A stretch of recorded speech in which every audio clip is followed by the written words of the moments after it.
बिस्मिल्लाहिर्रहमानिर्रहीम अस्सलामुअलैकुम। आज मैं बेसन की रोटी और लहसुन की चटनी तैयार कर रही हूँ। इसके लिए सबसे पहले मैं बेसन का आटा रेडी करूँगी। बेसन का आटा रेडी करने के लिए सबसे पहले बाउल में 2 कप बेसन ऐड करूँगी और 1 कप आटा ऐड करूँगी। अच्छा, ये तमाम इंग्रेडिएंट्स डिस्क्रिप्शन साइट पे मौजूद हैं, आप वहाँ से नोट कर सकते हैं। उसके बाद एक दरमियानी साइज़ की प्याज, उसे चॉप करके ऐड करूँगी। हरा धनिया पुदीना ऐड करूँगी। धनिया पाउडर आधा चाय का चम्मच, कुटा हुआ धनिया आधा चाय का चम्मच ऐड करूँगी।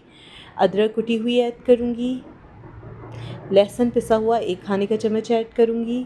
ज़ीरा 1 खाने का चम्मच ऐड करूँगी। हरी मिर्चें 2 से 3 कट करके ऐड करूँगी। नमक 1 चाय का चम्मच ऐड करूँगी। कुटी हुई लाल मिर्चें 1 खाने का चम्मच ऐड करूँगी और थोड़ा सा पानी ऐड करके इसको अच्छी तरह से गूँध लूँगी।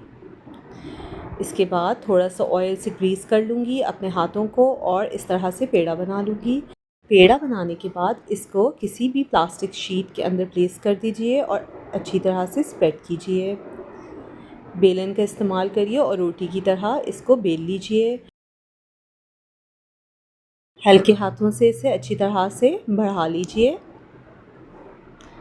ज़्यादा मोटा नहीं रखना है, पतली बनानी है ताकि अच्छी तरह से सिक सके। इसके बाद तवे को गरम करिए, उसमें थोड़ा सा घी ऐड करिए और इसको तवे पर रख दीजिए।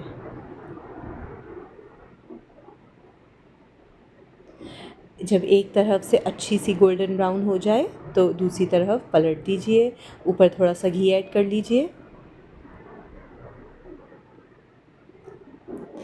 अच्छी तरह से बेसन की रोटी को हल्की आंच पे पका लीजिए। बेसन की रोटी तैयार है।